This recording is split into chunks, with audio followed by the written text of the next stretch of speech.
tem que me arrumar ainda, Bá. Não.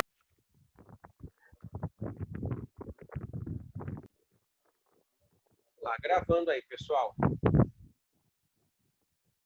Diz aí assim, acharam aí na apostila, livro do profeta Ezequiel? Tá? Diz aí assim, o livro registra as profecias de Ezequiel, que foi levado com o povo de Judá para a Babilônia. Tá? A mensagem que Jeremias pregava na Palestina, Ezequiel pregava aos exilados. Bom, vocês sabem que durante o período pós-morte, né, de Salomão, como nós discutimos lá nos nossos vídeos, se eu não me engano, eu inseri agora nesse livro do profeta Jeremias, né? Vocês sabem bem que logo após a morte do rei Salomão, ficaram os dois filhos dele, né? Jeroboão e...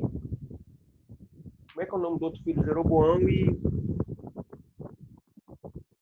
o outro camarada lá, tá? Esqueci o nome do outro filho de Salomão. Um era Jeroboão e o outro Roboão, tá? Roboão, ele vai assumir o lugar de Salomão, tá ok?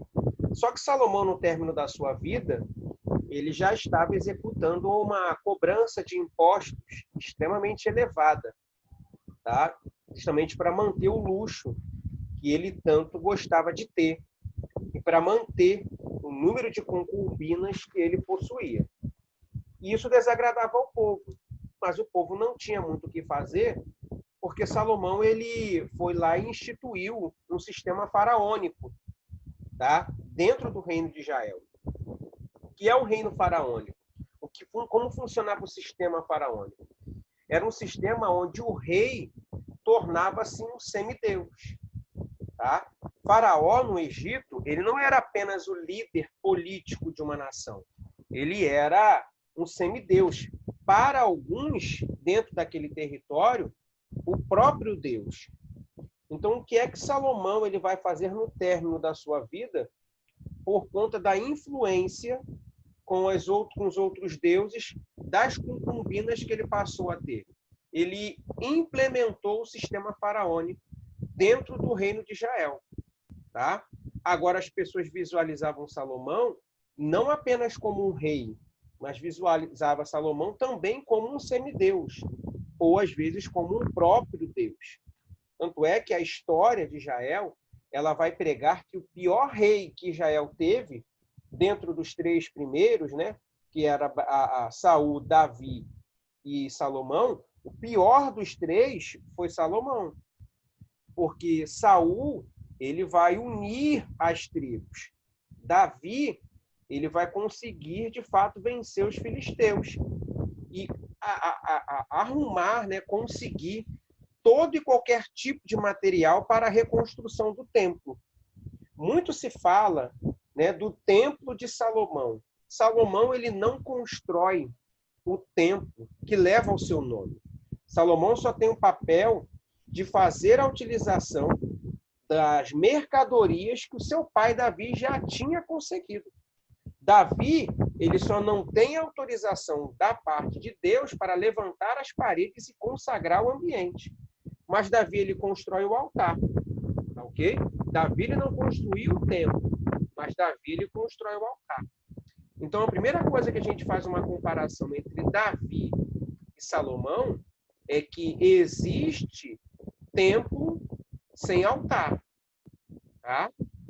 Minto. Existe altar sem templo, mas não existe templo sem altar, tá? Você pode construir um altar aonde quer que você for prestar o seu culto, independente de possuir 4 paredes ou não. Agora, você não tem condições de atrair a glória de Deus em um espaço físico extremamente luxuoso se o altar não estiver reconstruído ou construído. Porque é o altar que vai ditar as regras da presença de Deus dentro daquela localidade. E tudo que Salomão precisava para construir o templo, ele já tinha. Até porque o altar Davi já tinha construído. Mas cadê o nome de Davi no templo que foi construído? Não se leva. Até porque, né, quem fica com o serviço de arrumação, né, aquela pessoa que fica nos bastidores, geralmente ela não leva o seu nome, né, quando a obra ela é concluída. Você vê muito isso, e a pastora Priscila pode ratificar o que eu estou falando, hoje ela é a pastora Priscila, tá? Mas eu não sei se, de repente, algum tempo atrás, ela só foi a mulher do pastor, né?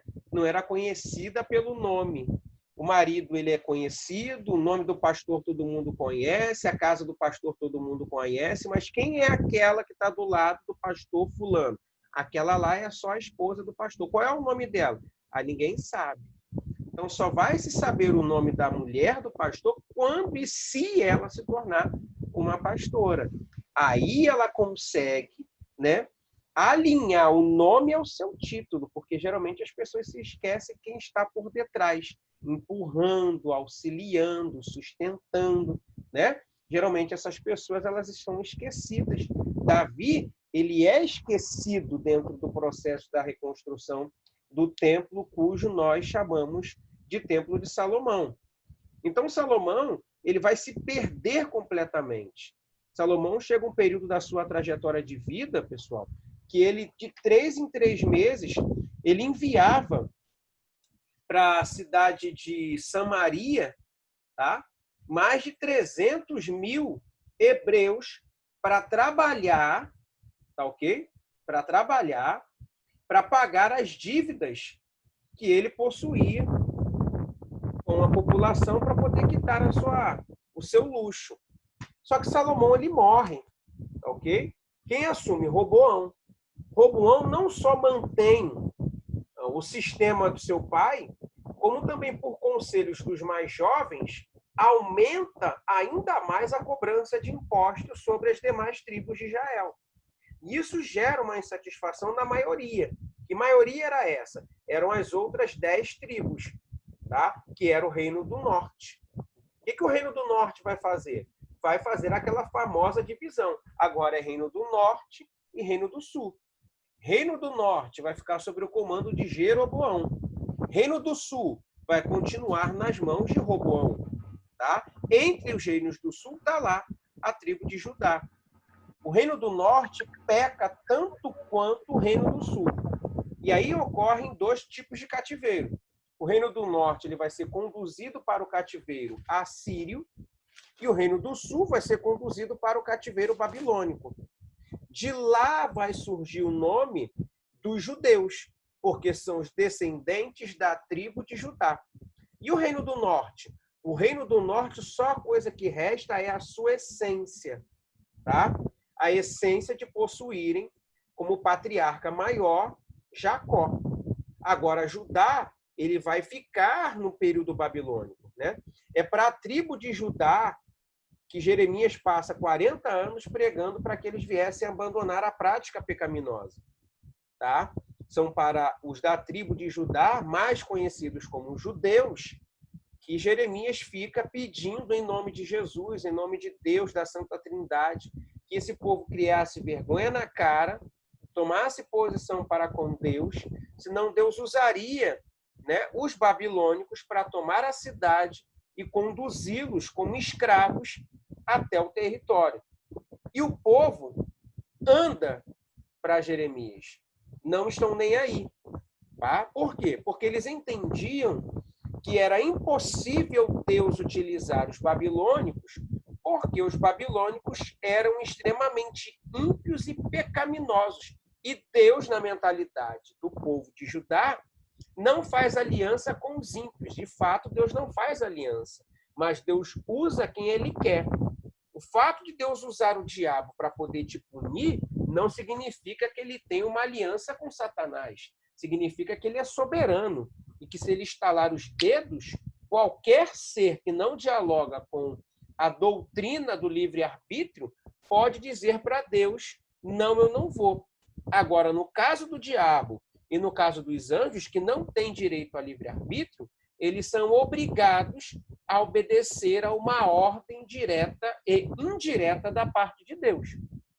Então, Deus vai lá e não se aliancia com os babilônicos, mas ele faz a utilização da sua soberania para poder punir essa galera tá? Colocando ela no seu devido lugar. Agora, esse público é conduzido para o cativeiro babilônico e lá vão pagar as mazelas deles. Só que a mensagem que Jeremias prega e não prospera, Ezequiel agora vai continuar pregando a mesma mensagem.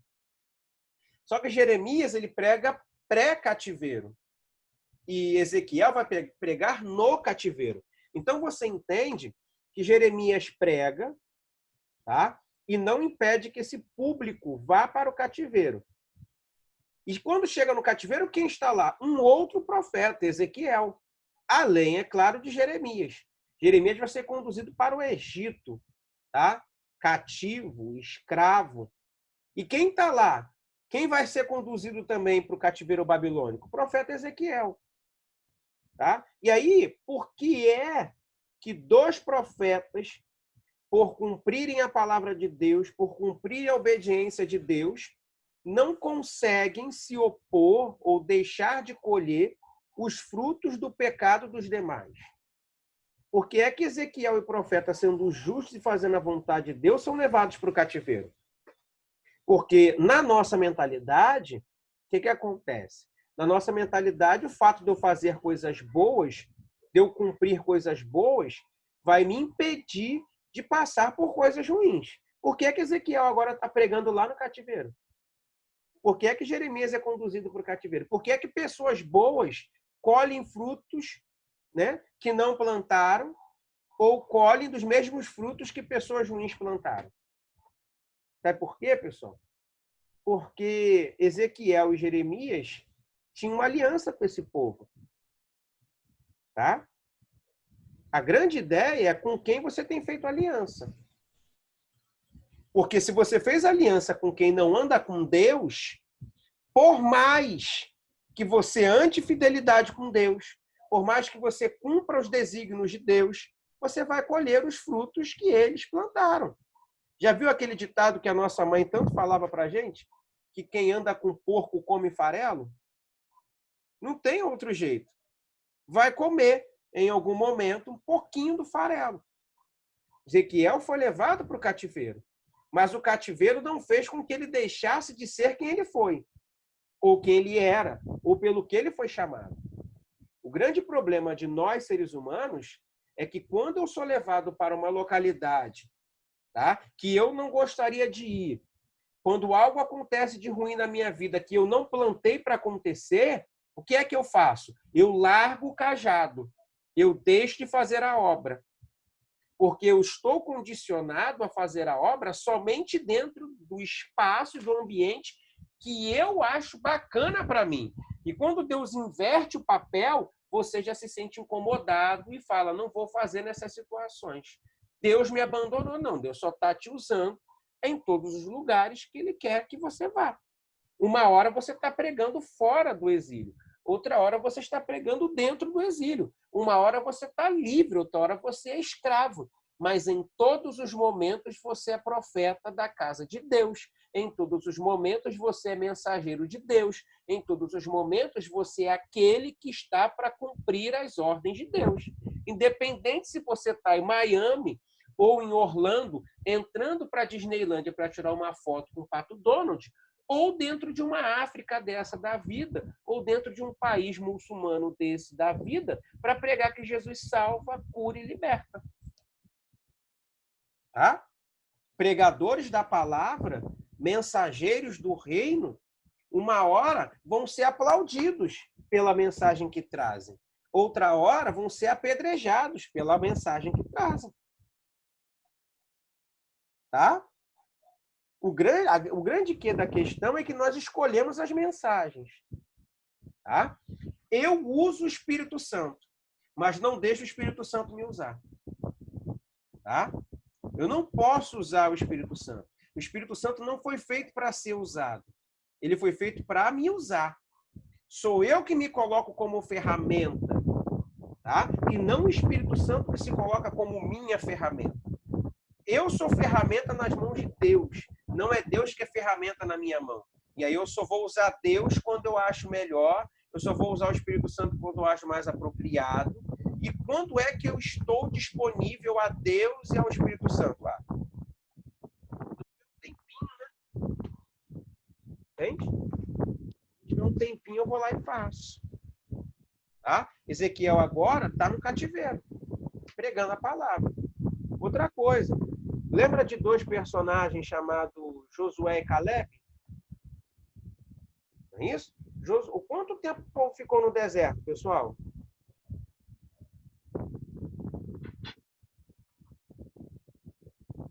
Deserto, 40 anos? 40 anos. 40 anos. Josué e Caleb. Por que eles ficaram 40 anos lá?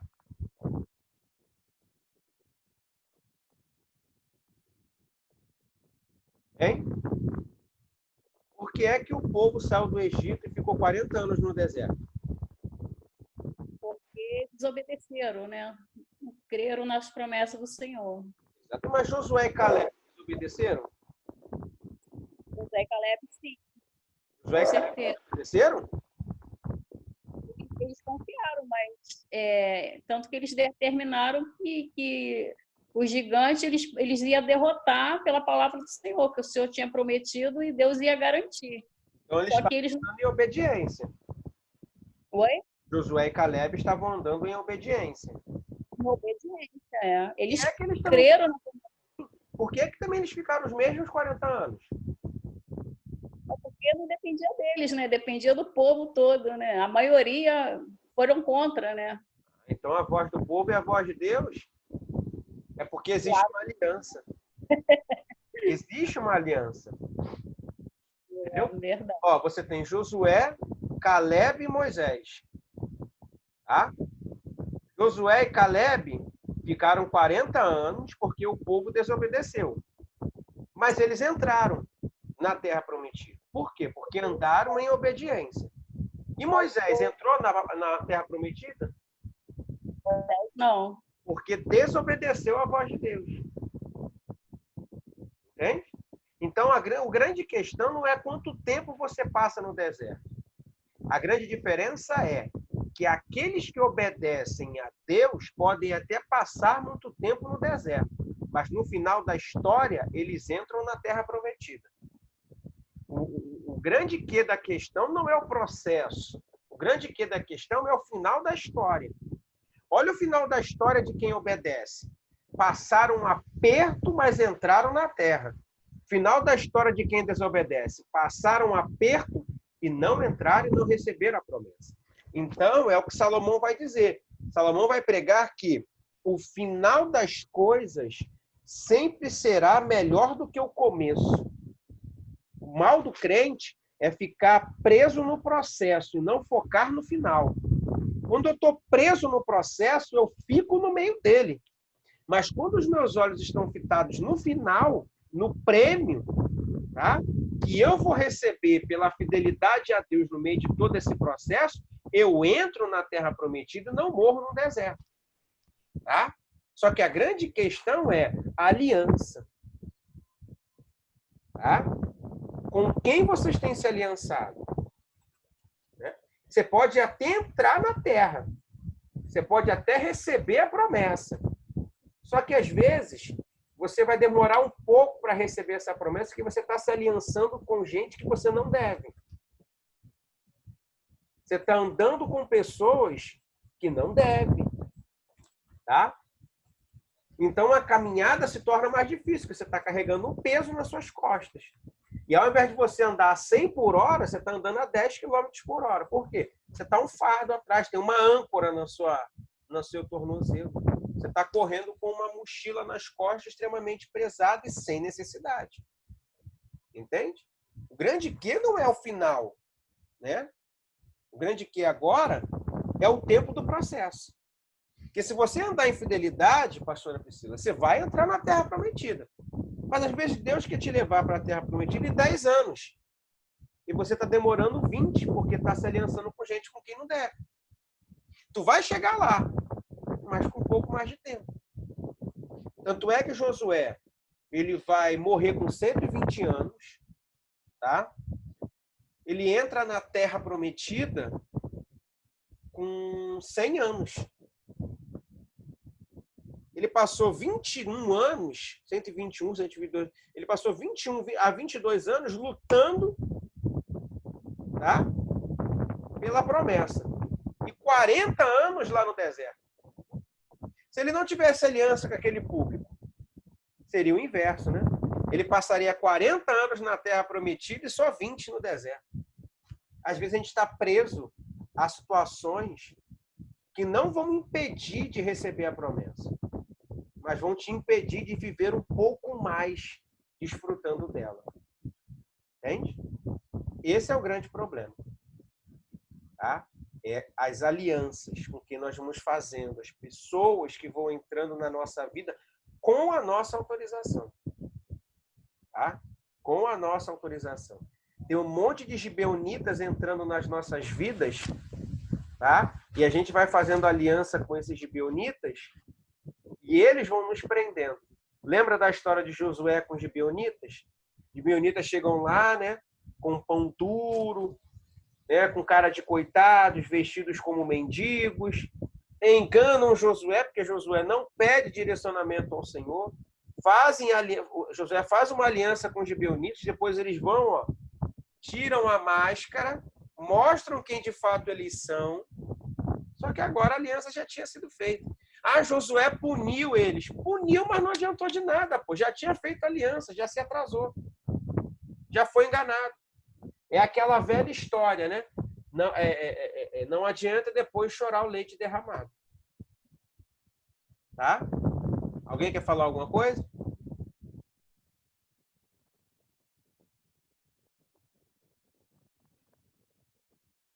Vai lá aí, Ju. Manda ela dar a paz do Senhor.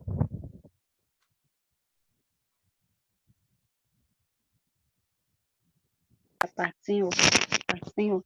A paz do Senhor. Beijo. Vamos lá. Tá claro até aí, nesse momento? Tá? Ezequiel agora vai dar continuidade a essa mensagem, outrora pregada. Parte das profecias de Ezequiel, ela foi proferida antes da destruição total de Judá. E parte foi transmitida após a destruição de Jerusalém e do templo.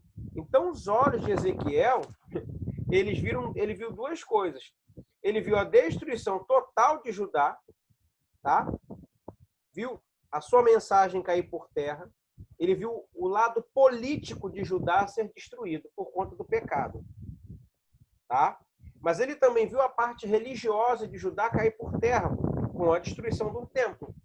E aí você imagina o peso que é você, como profeta, representante de Deus, vendo a casa de Deus sendo destruída. Porque quando se destrói a casa de Deus, na mentalidade antiga, estava se destruindo o próprio Deus. Tá bom? Estava se destruindo o próprio Deus. Era uma guerra santa.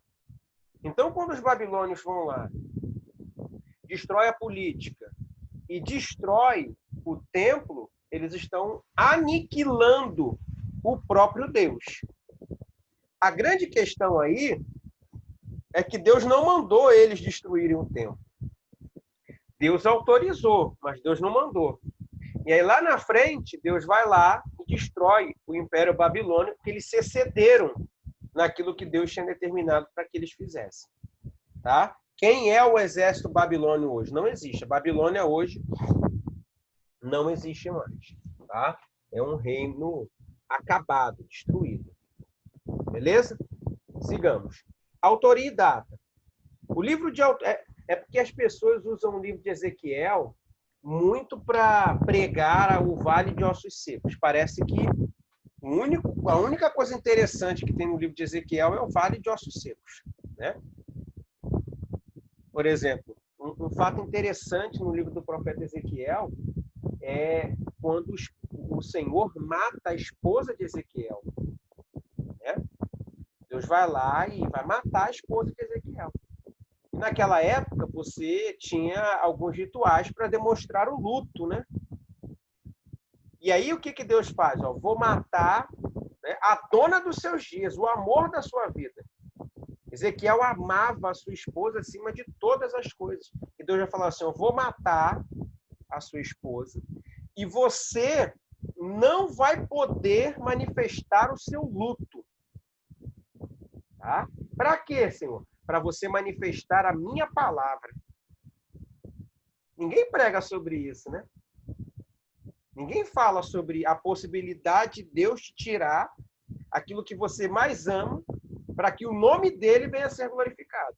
A gente prega lá sobre Isaac, que não foi sacrificado, né? Mas no caso de Jeremias, por exemplo, comia cocô de pombo, esterco de pombo, tá? Para poder demonstrar uma mensagem da parte de Deus. Ninguém prega sobre isso, né?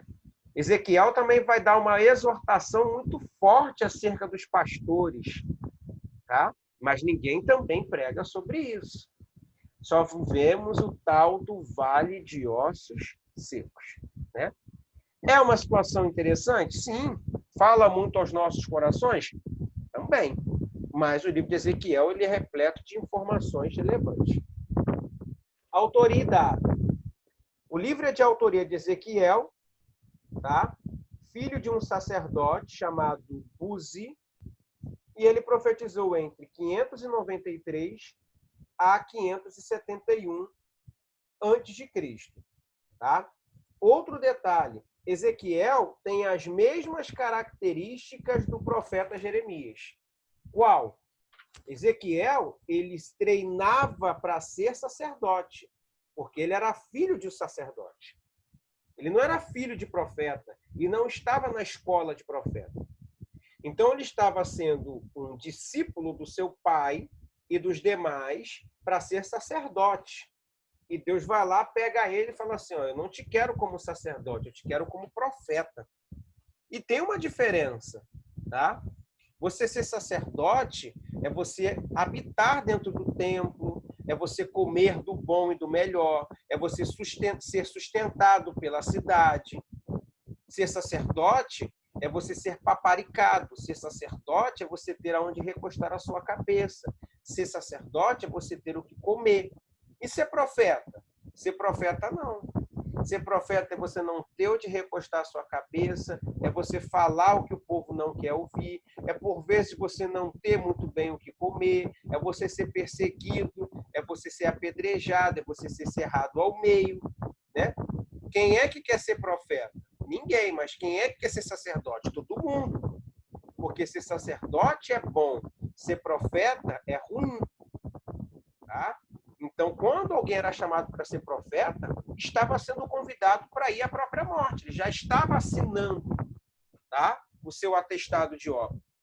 Todo profeta sabia que iria morrer com uma morte tenebrosa. Tá? Isaías, por exemplo, ele vai ser cerrado ao meio pelo filho, tá? de um rei que ele mesmo foi usado por Deus para dar a ele mais 15 anos. E detalhe, ele não foi cerrado ao meio, lateralmente, não, tá? Isaías foi colocado de cabeça para baixo, né? A cabeça dele aqui, ok? Colocado de cabeça para baixo e uma serra, né? Aqui, ó, no meio das pernas dele, serrando ele da sua parte genital até a sua cabeça.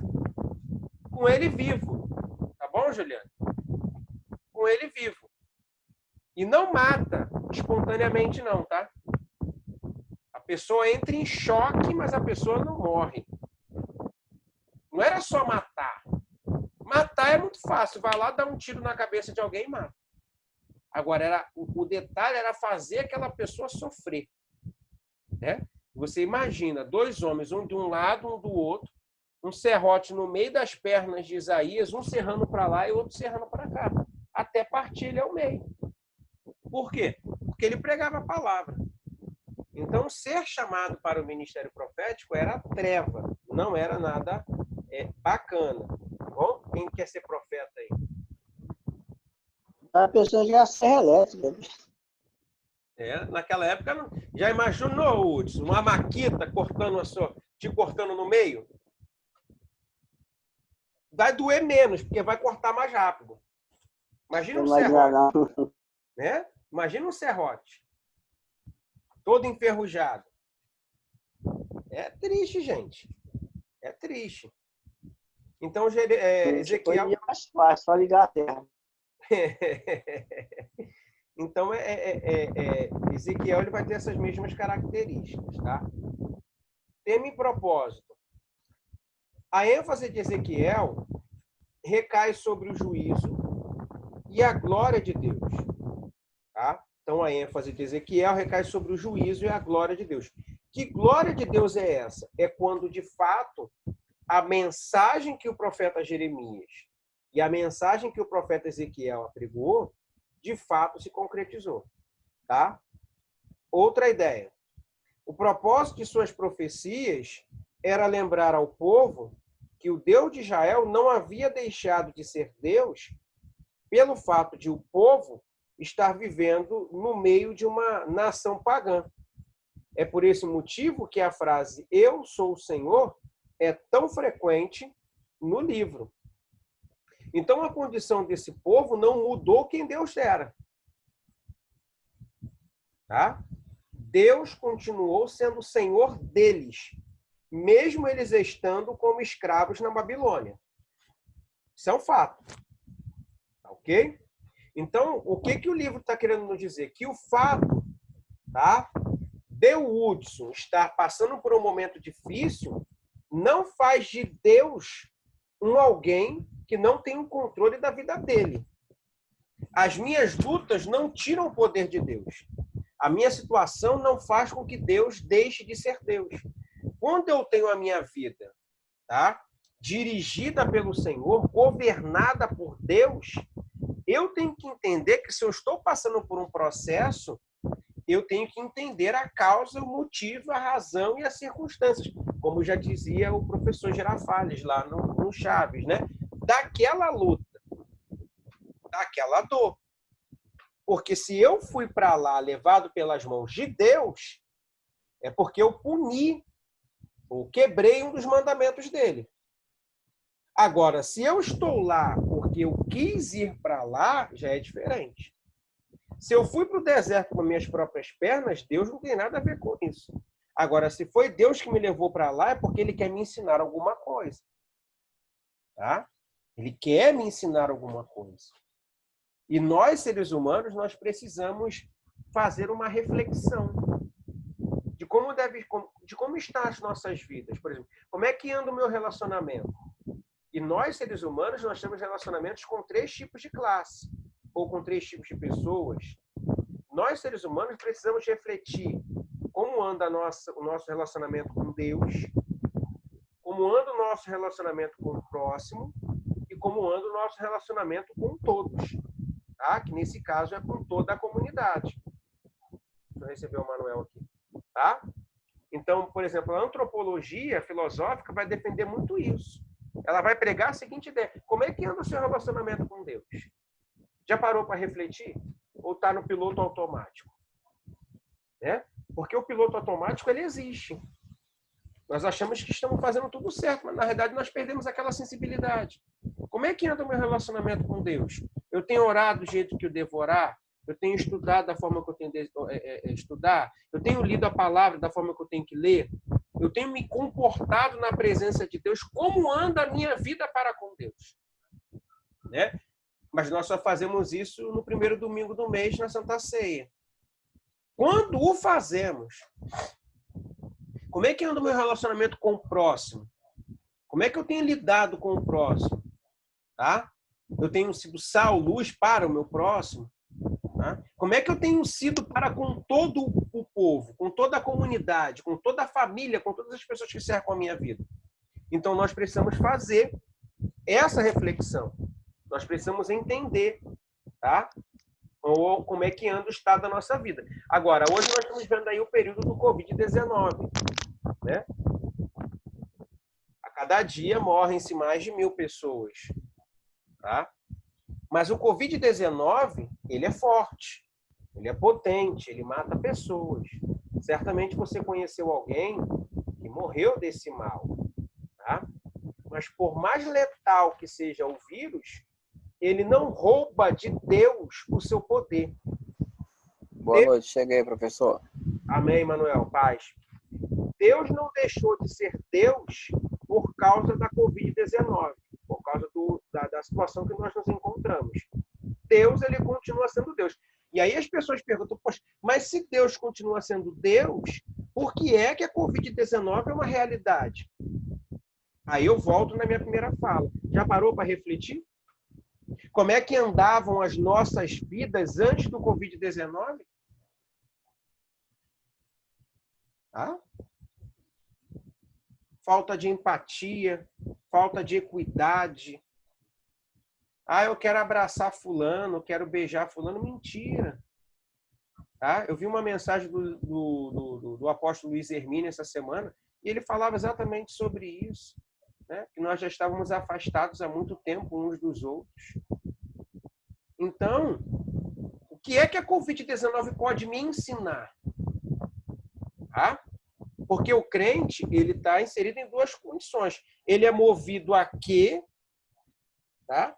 O que te move nessa vida? Né? Você é movido ao quê aí para a igreja? O que te conduz para a igreja? O que te motiva a ir à igreja? Tá? A Covid-19 vai te ensinar isso. Ou te ensinou. Se não ensinou, aproveita enquanto ela ainda é uma realidade. Se você não aprendeu nada com a Covid-19, tá? Aproveite que ainda não criaram a vacina e aprenda alguma coisa com ela.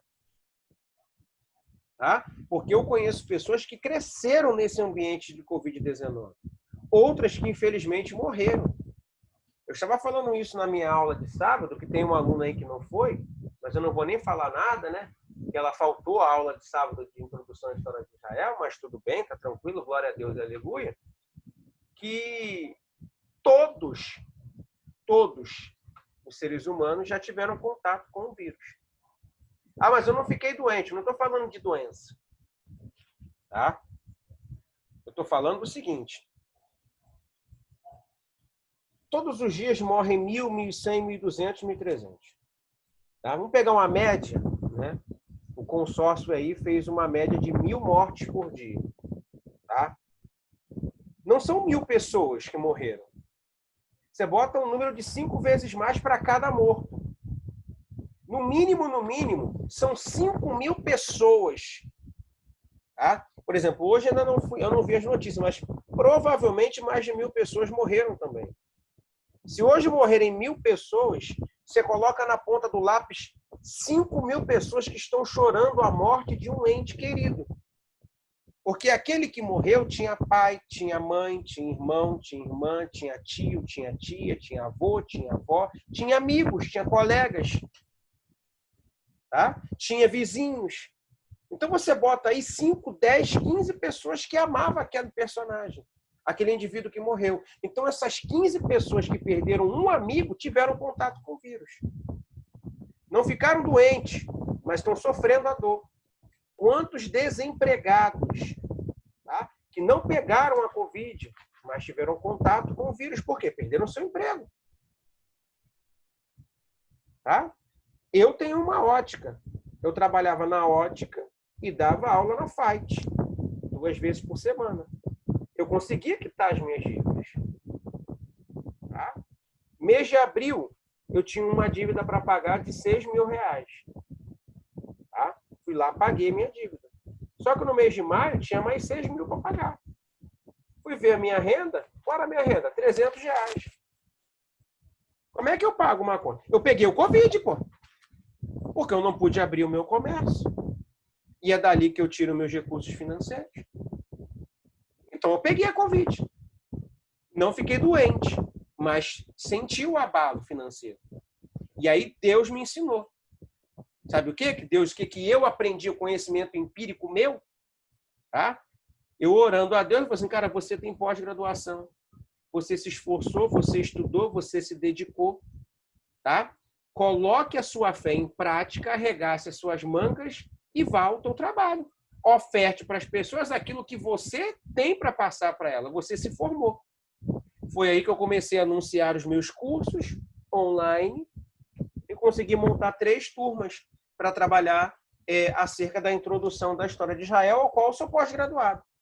Comecei a fazer uma live todas as terças-feiras para poder anunciar o curso. Hoje eu tenho aula pela FAT segunda e quarta, tenho live na terça, dou aula sexta, dou aula quinta, sexta e sábado. Somente da introdução da história de Israel. A Ju faz lá o nosso curso de introdução à história de Israel. E aí Deus me abençoou. Por quê? Porque eu aprendi com a Covid-19 que chega um momento na vida do crente que nós precisamos colocar nossa fé em Deus em prática, senão ela é morta. Porque a Covid-19 é uma realidade, mas Deus também é. Deus não deixou de ser Deus por conta de um momento difícil que nós estamos vivendo. Somos nós que deixamos de acreditar da forma que deveríamos acreditar. Porque Deus não deixou de ser Deus. E é o que acontece com o profeta Ezequiel aqui. Tá? Alguém quer falar alguma coisa?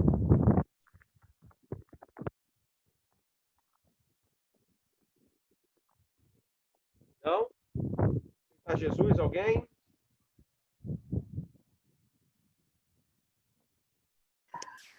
Professor, qual é a página do módulo que o senhor tá usando? 105. Valeu. 105 é a página. Vamos lá. Gostaram da minha canequinha do MM? Ó, canequinha do MM. Super máscula, né? Super masculina. Olha lá, tá vendo como é que o inimigo se manifesta logo para te julgar? Show de bola!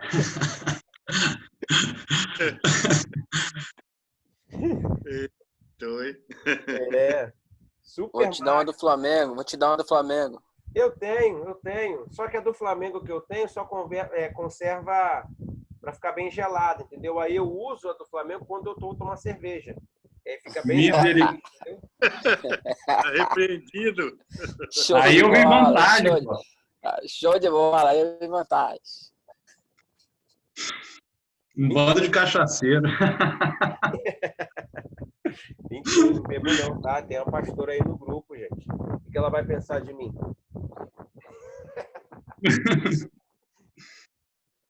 Professor, qual é a parte da Bíblia que fala que Isaías foi encerrado ao meio?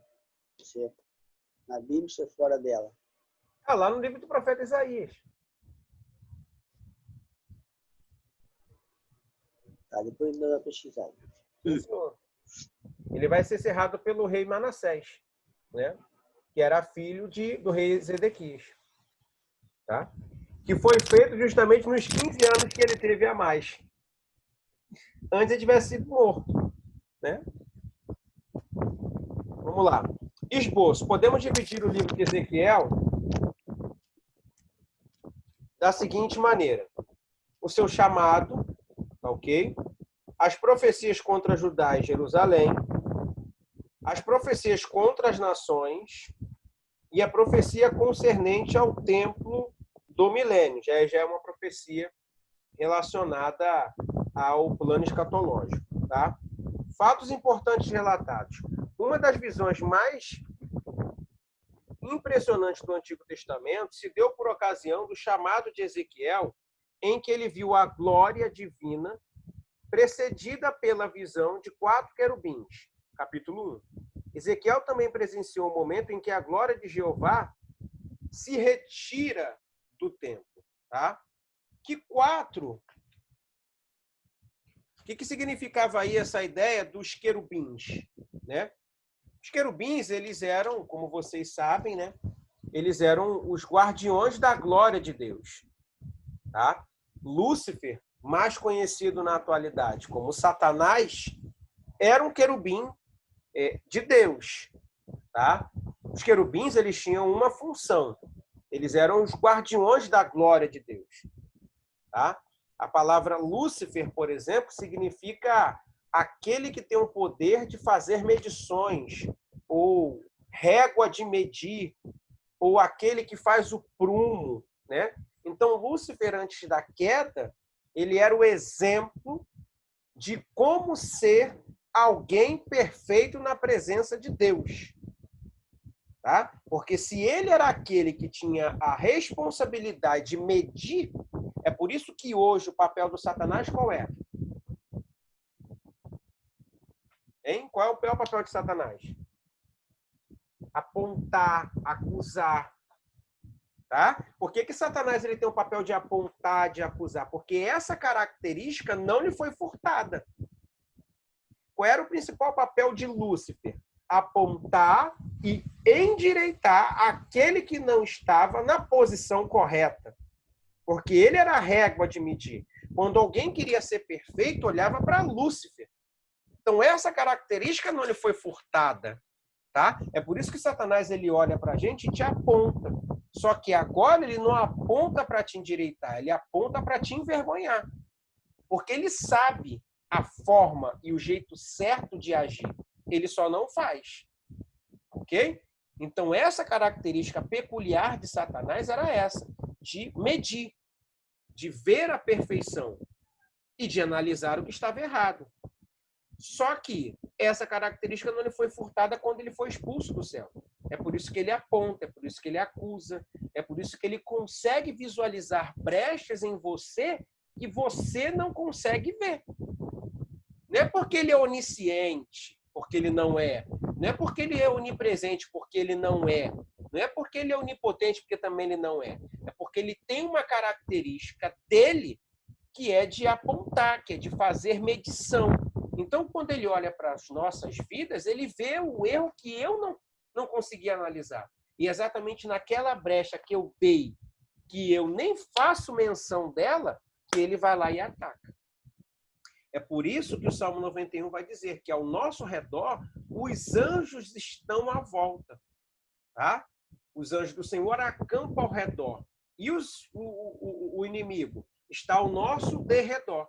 Porque se não fossem os anjos ao nosso redor, o inimigo já teria nos furtado a vida. Por quê? Porque ele vai visualizar brechas em nós que nós não sabemos que elas existem. É por isso que a Bíblia vai dizer que antes de orar eu tenho que vigiar. Vigiar e orar. Porque se eu vigio, eu fecho brecha. Se eu oro, eu até recebo de Deus uma espiritualidade, mas eu deixo uma lacuna aberta. Lacuna é essa que Satanás vai usar para te apontar, para te acusar, para te caluniar, para te ofender, para te derrubar e para ele conseguir vitória em relação a todas essas perspectivas.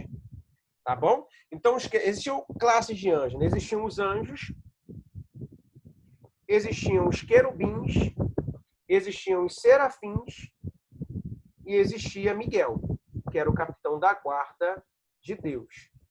Ok? Então, vamos lá. Os anjos são mensageiros de Deus. Anjo não tem asa, tá bom, pessoal?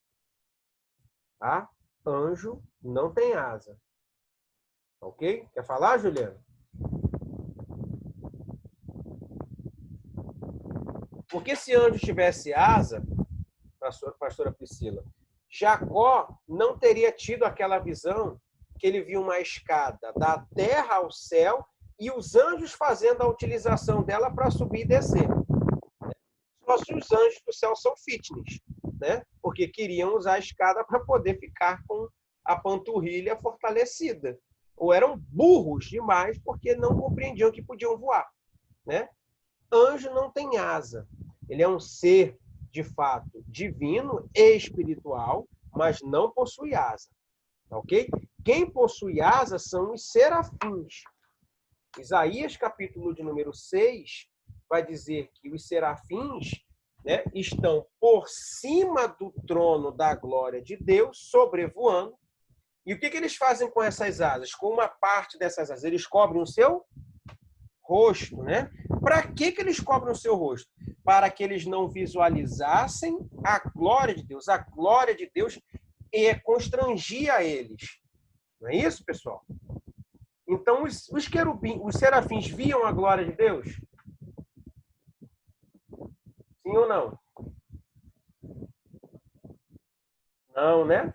Não, os serafins não viam a glória porque estavam com os olhos fechados. Por que você louva aquele hino? Eu quero ver o que os anjos veem. Professor, mas eu quero fazer uma pergunta. Sim, pode fazer agora. Não, eu ia falar referente a isso mesmo, que quando a gente está louvando, geralmente eu tenho esse costume de louvar com os olhos fechados, né? E tem uns hinos que a gente pede para ver a glória de Deus. Se nem os anjos conseguem ver, como que a gente pede para ver? Que a gente é herege, A desviado. gente não pode, porque se eles que são santos, lá, que estão lá no céu com Deus, não têm esse poder, esse direito, quem dirá a gente, pecador aqui nesse mundo? Não é que eles não têm esse direito, é que eles não têm essa coragem, né? Por quê? Porque é algo inexplicável. Eu quero ver a glória de Deus. Moisés pede para ver. Deus fala assim, cara, se tu ver, tu vai morrer. Você tá maluco? Né? Como é que você vai ver? Você vai morrer, cara. Não tem como. É porque é algo tão inexplicável, sabe? Que os anjos se sentem constrangidos. Não é com medo, é constrangido de ver. E aí, você sente arrepio, fala em língua estranha, pula, roda, sapateia no poder, chora, né? Falando assim, o que é que os anjos veem que os fazem adorar? Os anjos não vêem nada, pô. Eles estão com os olhos fechados, cara. Entende? Imagine... Professor, Oi, coração.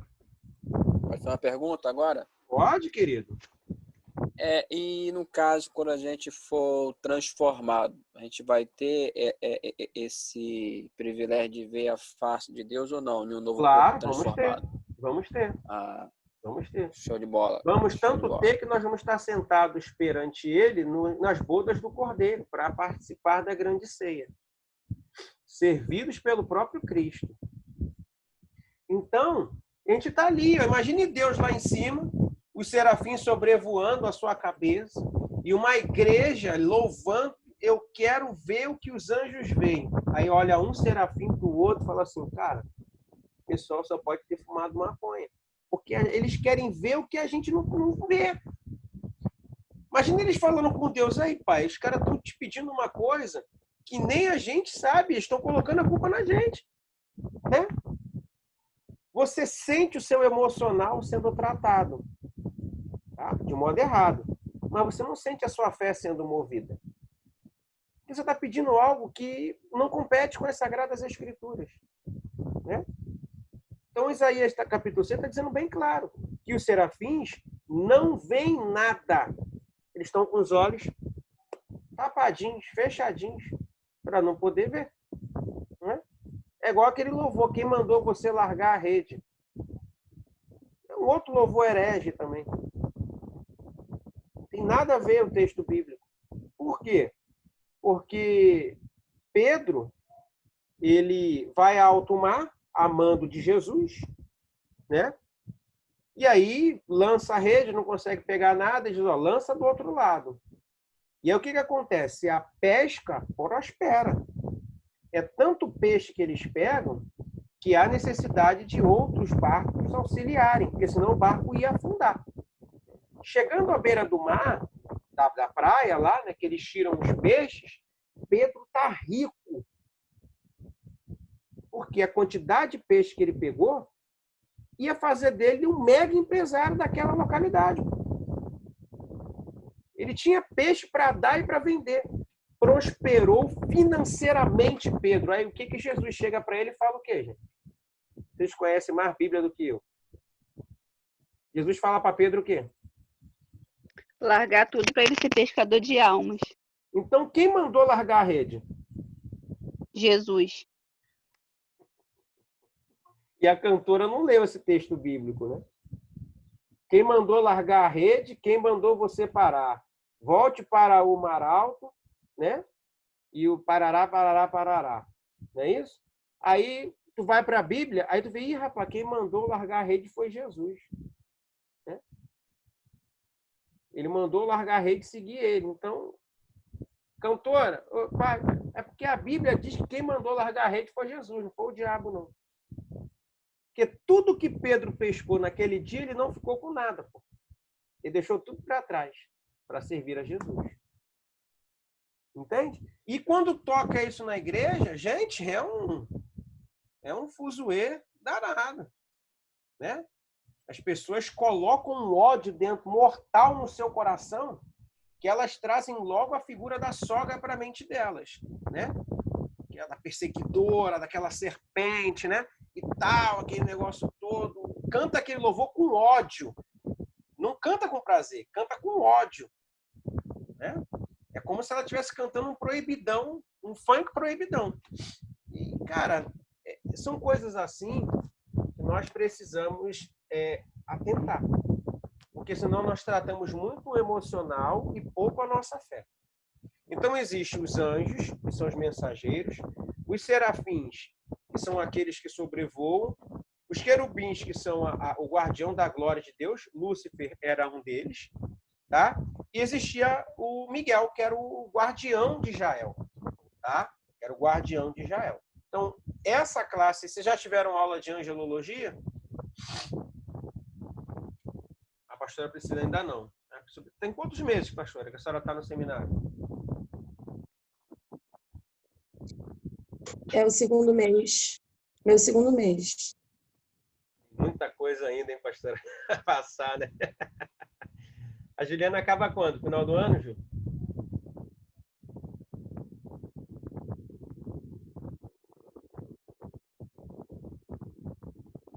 Juliana? Oi, prof. Acaba O quando? certo seria setembro, novembro. O certo seria em novembro, mas como eu tenho 2 aulas pendentes. Aí entendeu? vai demorar um pouquinho mais. É. Entendi. Então vamos lá. O que Ezequiel vai ver são os querubins, ou seja, os guardiões da glória, tá? Do Deus vivo. Eita, mentira. Vamos lá. Características especiais. É notória em Ezequiel a variedade de métodos empregados para comunicar a sua mensagem, tá? Que são as dramatizações, parábolas, poemas e lamentações. A dramatização é aquela questão do drama, da ficção, ok? Da utilização de elementos, tá? Para poder funcionar ali como uma metáfora, né? Nós temos uma artista aqui na sala, que é a Juliana, ela é formada em teatro, sabe bem fazer um drama como ninguém. E quando se fala de dramatização, o que significa, Juliana? Você que é a conhecedora da situação. Ser dramático? É. A pessoa que reclama, tipo, do nada. Tipo, faz drama por nada, entende? Não, o que significa fazer uma dramatização no teatro? Então, professor, é isso. No caso, uma pessoa dramática, é isso que você está querendo saber? Não. Fazer uma cena de dramatização. Não é uma pessoa dramática. É você fazer uma dramatização. Você vai pegar elementos para mostrar que aquele elemento te entristeceu, para você mostrar o quanto você ama alguém ou o quanto você odeia alguém, correto? Quando você faz um drama, você quer transmitir alguma mensagem, correto? Uma mensagem de ódio ou uma mensagem de amor. E aí você vai utilizar algum tipo de ferramenta para poder transmitir o seu ódio ou transmitir o seu amor em relação àquela pessoa, expondo as suas emoções ao maior nível possível. Então você vai chorar muito ou vai se alegrar muito para mostrar o seu real sentimento em relação àquilo que a pessoa fez por você ou deixou de fazer por você, correto? Isso aí. Então, o livro de Ezequiel vai trabalhar exatamente essas questões. Essa dramatização.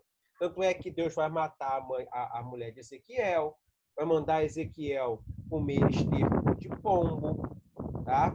Vai mandar Ezequiel dormir, né, ao lado desses estercos, por exemplo, tá? Como uma dramatização. É uma cena de ficção, tá? Existem questões de parábolas também, né? Jesus ele vai utilizar muito as questões das parábolas, tá? A parábola era um método muito interessante de ensino e aprendizado. Por quê? Porque as parábolas geralmente não eram ensinamentos fáceis de ser compreendido. Ela tinha pelo menos 2 características. A primeira atrair a atenção do ouvinte.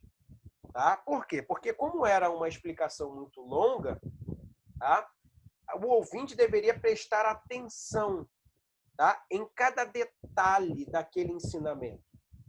Porque se ele não prestasse totalmente atenção naquele ensinamento, ele não conseguia captar a mensagem do mestre. Então, quanto maior fosse a dificuldade de se compreender, maior seria a atenção daquele que estava ouvindo a mensagem. Então, por que se utilizava as parábolas? Para você atrair a atenção do ouvinte. E enquanto o ouvinte estava olhando para o palestrante, ele não desviava o seu olho nem para a esquerda, nem para a direita, nem para cima, nem para baixo. Os olhos deles estavam fitos no seu Senhor.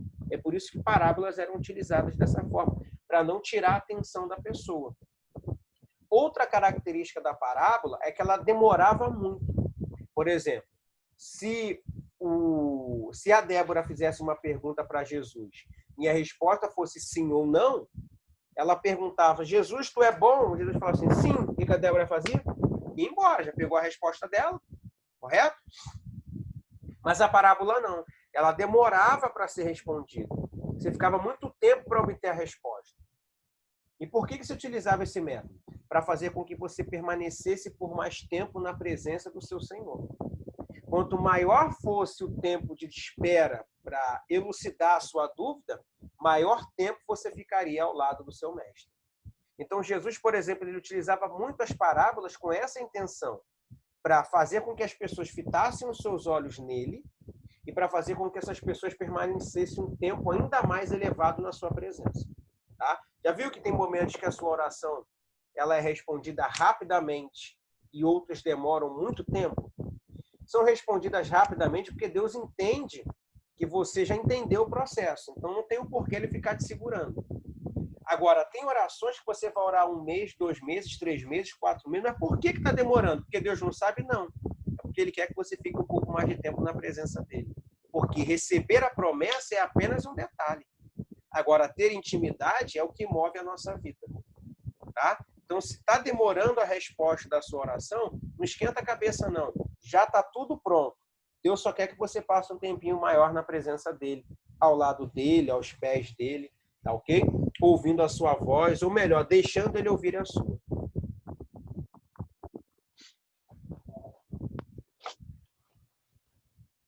Tem gente lá no grupo mandando... Cadê a Jaxilene? Professor. Oi. Quanto ao que o senhor citou aí, né, que às vezes a gente ora e a gente acha que Deus não respondeu de imediato, mas é para a gente ficar mais tempo, né, ali próximo dele. Pode-se dizer que isso aconteceu com o Daniel, lá no capítulo 10, ele orou 21 dias e, tipo, Deus já tinha atendido a oração dele, só que estava acontecendo uma batalha espiritual lá em cima, né? Só que Daniel não conseguia ver. Daniel não orou 21 dias. Ele orou e a resposta demorou 21 dias para chegar. Entendeu? Então, o que acontece? Não chegou por causa da guerra espiritual ocorrida dentro daquela localidade ali. Tá? Mas ela veio. Até porque Daniel orava 3 vezes por dia, né? Independente de qualquer coisa. E, vamos por falar no dito cujo, vamos entrar com ele aqui, tá? Vamos só dar algumas salientadas aqui na questão do vale, né? Do Vale dos Ossos Secos. O fato mais relevante para mim na questão do Vale dos Ossos Secos é algo que se encontra relacionado ao que o profeta vê e ao que Deus vê, né, primeiramente. Porque o homem, profeta Ezequiel, ele vai falar o que ele está vendo. E o que ele estava vendo? Um vale repleto de ossos secos. Tá? Mas aquela mesma cena, aquele mesmo cenário é visualizado por Deus de uma outra forma. Deus não vê aquele vale como um vale repleto de ossos secos, mas Deus vê um grande exército já formado. Tá? Então, o que eu vejo é diferente do que Deus vê. Eu vejo o agora, Deus vê o depois. A minha fé, ela é movida pelo que eu vejo agora, quando na realidade ela deveria ser movimentada por o que ele vê depois, pelo que pode acontecer depois. Tá? Um homem vê um bandido, Deus vê um pastor. Um homem vê um jovem desacreditado, Deus vê um grande missionário, um grande evangelista. Tá? Então, nós temos esse costume. Crentes que deveríamos ter os olhos espirituais e olhar como Deus olha, mas olhamos como a terra vê. Na hora de olhar as coisas, eu pego o óculos terreno e utilizo para ver. Quando a minha vida, uma vez que está na presença de Deus, ela tem que ter lentes espirituais. Eu tenho que ver como Deus vê. A minha vida tem que estar condicionada ao poder que Deus tem de mudar circunstância que política não tem condição de mudar. Tá? Hoje, a Covid-19 mata muita gente. Vai matar muito mais gente amanhã? Aos olhos do homem, sim. Aos olhos do crente, não. A vacina vai chegar em janeiro. Aos olhos do homem, aos olhos de Deus, pode chegar amanhã. A gente pode dormir hoje com esse cenário e acordar amanhã com uma outra notícia. Deus pode fazer isso, gente. Tá? Deus pode fazer isso. Agora, eu não posso limitar Deus pelo aquilo que eu vejo. Tá? Agora, eu posso movimentar Deus por aquilo que eu creio. Porque a Bíblia diz que Deus não rejeita um coração contrito e quebrantado. Tá? Ponto. Outra ideia do Vale de Ossos Secos é que primeiro Deus leva o profeta para andar ao redor. Correto? Para que ele pudesse ter ciência da luta que ele deveria enfrentar. E do nada, o profeta está no meio do Vale de Ossos Secos. Tá? Do nada. Ele não foi para o meio. Deus o lançou, o levou para o meio. E do nada. Já viu quando do nada você está no meio de um grande problema? Estava tudo em paz na sua casa, no seu ministério, de repente, do nada surge um problema. Ele não veio do nada. Do nada eu fui parar no meio do olho do furacão. Não foi do nada. Tá? É Deus falando para você assim, ó. Tá na hora de você resolver o problema. Pô. Né? Por que é que Deus não leva o profeta para a entrada do vale? Porque se o profeta olhou o vale, pô, o vale está cheio de ossos secos, não vou entrar nessa parada aí não, estou fora. Se ele leva o profeta para o final do vale, o profeta fala assim, já que estou no final, Senhor, vamos embora daqui.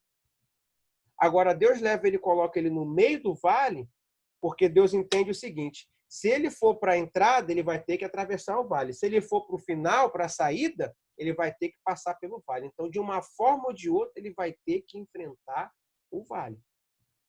Né? Então, quando você está no meio de um grande vale e do nada ele surge, é porque Deus entende.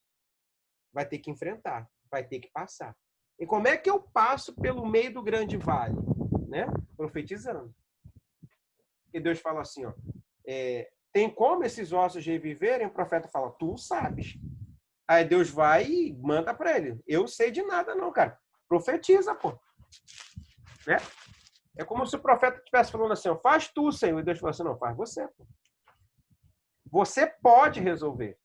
Você pode solucionar. Como é que eu posso resolver? Como é que eu posso solucionar? Primeiro, não sendo covarde. O segundo, sendo a sua fé. E como é que a minha fé se manifesta? Profetizando. Então, vai lá e profetiza. Né? A única coisa que pode acontecer é não acontecer. Então, profetiza. Quando ele profetiza, as coisas acontecem. Né? Qual é a menor parte do corpo humano? O menor osso do corpo humano? Quem é que pode me dizer aí? E aonde ele fica? Agora eu peguei pesado demais, né?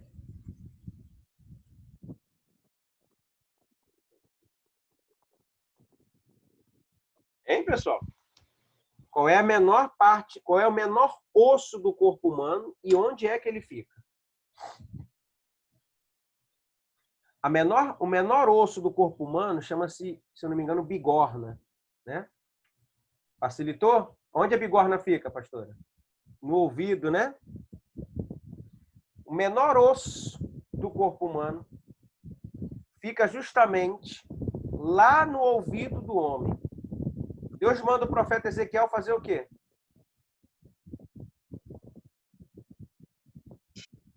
Profetizar, correto? Quem profetiza fala, né? Quando o profeta Ezequiel fala, qual é a primeira parte daquelas ossadas que estavam lá que tem contato com aquela fala?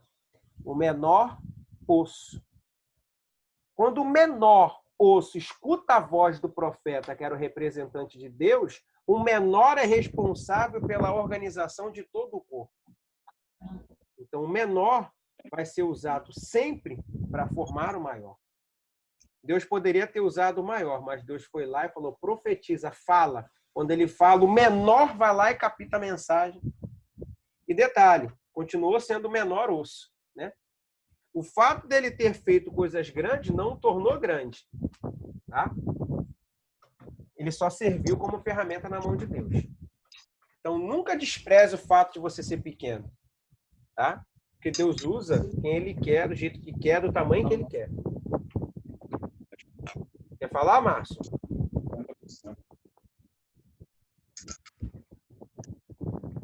Falar o quê, professor?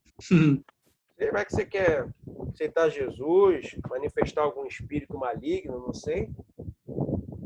Ah, porque eu achei muito interessante isso aí. Eu ouvi uma vez um rapaz pregando a respeito desse osso. Foi algo impactante mesmo. Sim, é bem interessante mesmo. Bem interessante mesmo.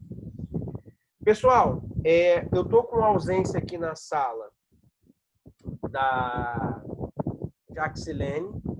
Todos estão aí, pessoal? Quem está aí, por gentileza, apareça aí. Bota a cara aí para mim, por favor. Não, quem não está com a foto aparecendo aí? Eu estou na área, professor. Márcio, Débora, Iago. Manuel. Cadê tu, Débora? Alvino. Vendo? A Débora deu o vazário. Vazário. Pessoal, olha só. Eu também estou presente, professor. Eu sei, já ouvi sua voz. Pessoal, olha só. Cadê o Iago? O Iago está aqui. Beleza, olha só. Quarta-feira, avaliação, correto? Correto. Vou pegar um papel aqui. Correto. Correto.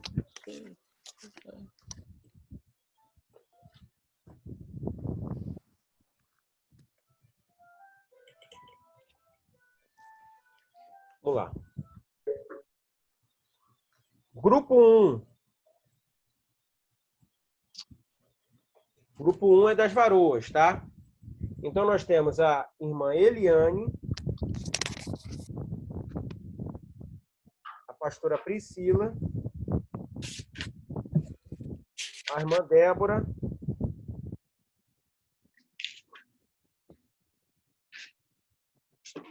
Juliana e a Jaxilene. Tem mais alguma mulher no grupo?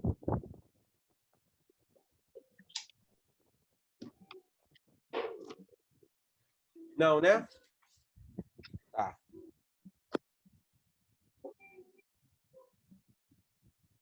Tinha a Priscila. A Priscila saiu? Não, a Priscila é a pastora, né? Mas tinha uma outra, Rosicleia, né? Ela saiu? Não, ela é por causa da internet, mas eu nem sei como que vai ficar a relação dela, que ela não tem como assistir, não tem assistido às aulas, não sei se ela vai reaproveitar depois. Tá. Grupo 1, tá? Eliane, Priscila, Débora, Juliana e Jaxilene. Anotem a pergunta aí.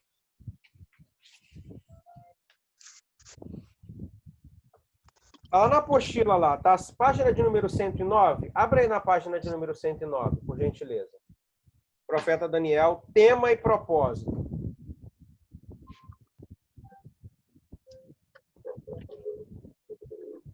Acharam aí? Sim. Diz aí assim: o tema principal de Daniel é a soberania de Deus na história. Tá? Ponto. Vocês vão grifar isso daí. O tema principal de Daniel é a soberania de Deus na história. Sublinharam? Agora anotem aí. Tendo isso como base, tendo isso como base,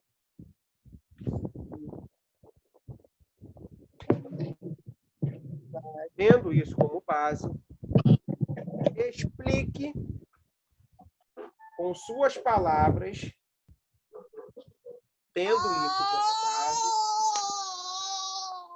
explique com suas palavras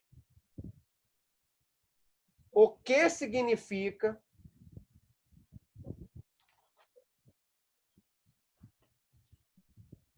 a soberania de Deus na história. Explique o que significa a soberania de Deus na história e de que forma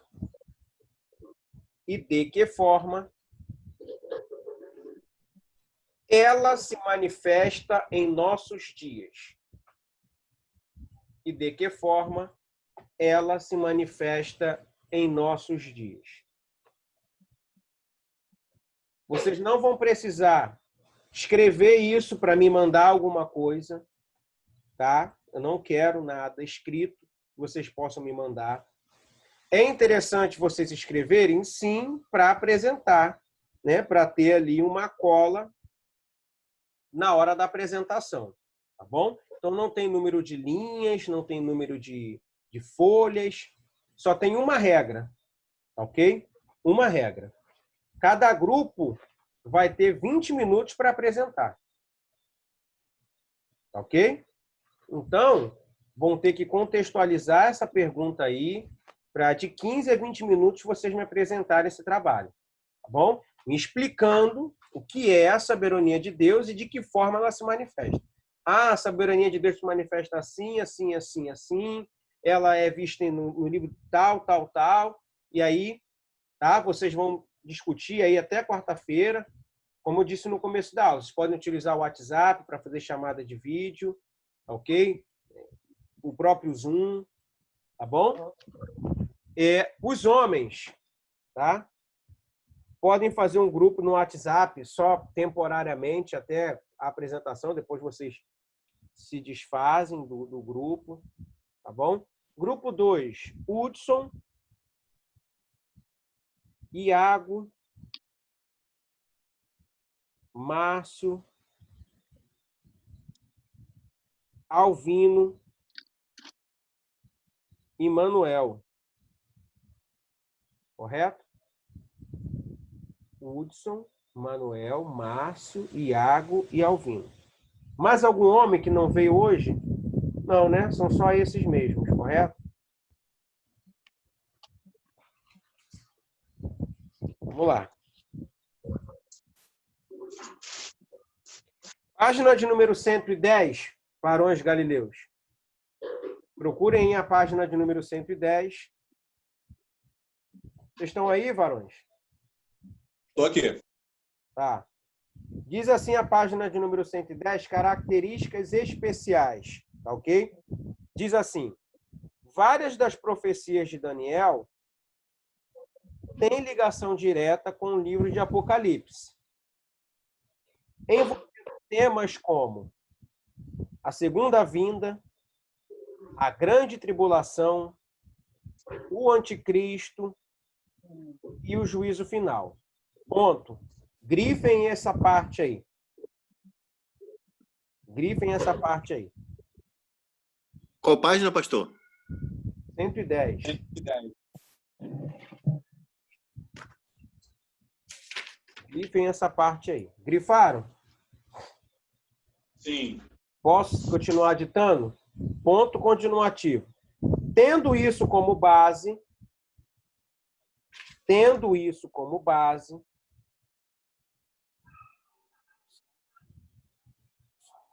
explique, tendo isso como base, explique o significado, tendo isso como base, explique o significado das 3 teorias, explique o significado das 3 teorias que trabalham, as 3 teorias que trabalham a ideia, as 3 teorias que trabalham a ideia da grande tribulação, que são 2 pontos. Da grande tribulação, que são 2 pontos. Primeiro, pré-tribulacionismo, pós-tribulacionismo e mesotribulacionismo. Pré-tribulacionismo, pós-tribulacionismo e mesotribulacionismo. Pegaram aí? Sim. Então, vocês vão ter de 15 a 20 minutos para poder apresentar as 3 teses. O que é a tese pré-tribulacionista, o que é a tese pós-tribulacionista e o que diz a tese mesotribulacionista acerca da grande tribulação. Beleza? Então, quarta-feira, às 19h30, nós estaremos reunidos aqui no Zoom para a apresentação desse último trabalho aí. Perfeito? Dúvidas, pessoal? Não. Não. Então, vamos ficar por aqui. Vamos orar ao Senhor, tá? Dediquem-se a esse trabalho. Se vocês puderem ficar, né, escreverem, guardar, é interessante para vocês terem um material didático para vocês utilizarem depois lá na frente com igreja, com escola bíblica dominical, tá? Porque são temas muito interessantes e intrínsecos ao livro do profeta Daniel, que é a soberania de Deus e o plano escatológico, tá? São 2 vertentes que o profeta Daniel trabalha muito intensamente, tá bom? Amém? Vamos orar para nós terminarmos? Vamos lá. Por gentileza, pastora, faça essa oração para nós terminarmos nosso encontro. Amém. Senhor, graças te damos, Senhor, por essa noite, por essa aula, por esse ensinamento, por tudo aquilo que o Senhor tem permitido, Senhor, que chegue ao nosso conhecimento, para que possamos adquirir, Senhor, cada vez mais, Senhor, tudo aquilo que o Senhor tem para derramar sobre as nossas vidas, para que o nosso entendimento, Senhor, de quem o Senhor é e de quem nós precisamos ser diante da Tua presença, seja aprimorado dia após dia. Eu quero agradecer ao Senhor, Pai, pela vida do professor, pastor Leandro, pela vida de cada um dos meus irmãos, que possamos, Senhor, juntos nesse propósito, Senhor, a qual temos quarta-feira, Senhor, em nome de Jesus, fazer, Senhor, com zelo, com amor, dando o nosso melhor, Senhor, para que, Senhor, em nome de Jesus, através de cada resposta, através de cada questionário que será respondido, que possamos, Senhor, acrescentar um na vida dos outros para a glória do seu santo nome. Toma esse final de noite em Tuas mãos, que possamos dormir em paz e que possamos, Senhor, em nome de Jesus, no dia de amanhã, glorificar o Teu santo nome, sabendo que as Tuas misericórdias se renovaram sobre a nossa vida. Obrigado por essa aula e pela vida dos meus irmãos, em nome de Jesus. Amém e amém. Amém. Pessoal, Deus abençoe.